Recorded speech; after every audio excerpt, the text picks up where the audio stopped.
dulu ditanya sih ya. Alah. Kok kan banyak orang memperdebatkan kini tentang dukun.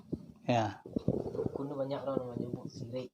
Ada namanya batulak amalan selama 40 hari. Ada nama nan percaya orang ke dukun kah? Itu. Jadi dan dukun mana ndak boleh percaya? Dan dukun mana bisa percaya? Ana disebut dukun kan? Itulah. Sebenarnya ayat di dalam Al-Quran ada mengajar. Janganlah kamu minum arak dan janganlah kamu berjudi. Dan janganlah kamu datang ke dukun tanung. Tanung itu pekerjaan setan yang nyata. Itu satu ayat. Kemudian apabila percaya kamu akan tanung satu kali, amalan salatmu tidak diterima selama 40 hari. Itu namanya cek Tuhan Allah. Tanung itu artinya nan mau diundi. Mau diundi jo anak panah, mau diundi jo penjahit, mau diundi jo limo purui. Itu tanung. Bisa dikecian berjudi? Nan judi itu nan ate nama wataru. Tidak nama koa judi dah. Tidak nama domino judi dah. Kalau nan koa itu permainan, domino permainan. Yang disebut judi adalah mengharapkan sesuatu daripada perbuatan yang sesuatu.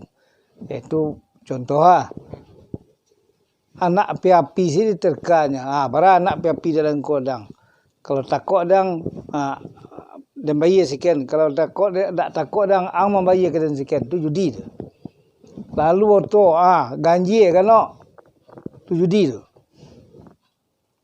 Jadi yang nanti dikatakan judi itu adalah satu taruhan dengan sebab satu taruhan yang nanti dibuat dengan perbuatan persetujuan, yaitu antara si A dan si B. Itu judi. Dan cilai dukun.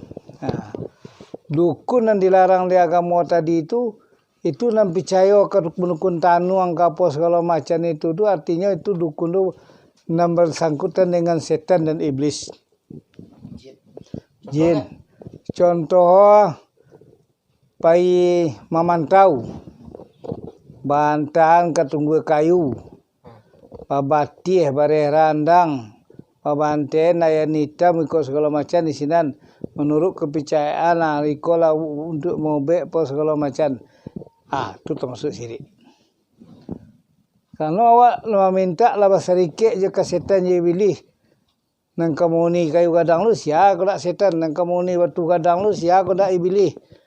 Jadi mangkonya dukun yang disebut tadi itu nan malah bertentang juga kamu dukun-dukun nomor itu. Tapi kalau nan batu-batu iyo lai jual aliran putih. Inyodu meminta kepada Allah. Dimulai dengan bismillah, diakhiri dengan kulimah la ilaha illallah. Itu tak ada seri apa pantangnya juga kamu lah. Alangkah pantangnya kamu dimulai saja dengan bismillahirrahmanirrahim. Itu perintah dari Tuhan, segala sesuatu mulailah dengan bismillahirrahmanirrahim. Itu juga perantara ya? Maaf perantara lain. Perantara mereka kan tolong lebih sih sakit koren. Iya, tapi orang nama minta anu kasihannya minta. Jadi percaya ke kesah? Tentu percaya ke Tuhan Allah.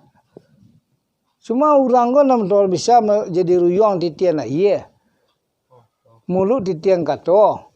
Orang kan awak percaya bahasa inyo nam bisa menolong memintaan dengan kusuk. Kan itunya. Jadi dimulai dengan bismillah, diakhiri dengan kalimah la ilaha illallah. Contoh, aku menawasi anu berkat la ilaha illallah. Berkat Tuhan. Berkat tidak ada Tuhan melainkan Allah. Yaitu minta. Di mana tak salah. Apa beda aja orang rukiah tu. Yang bacakan ayat-ayat Tuhan iko segala macam. Iko pun tak ayat Tuhan bismillah lah. Kalau bismillah tu, kalau dah dibaca kaki timbul de malan ada potong malan apa. Bismillah, segala sesuatu itu dengan bismillah.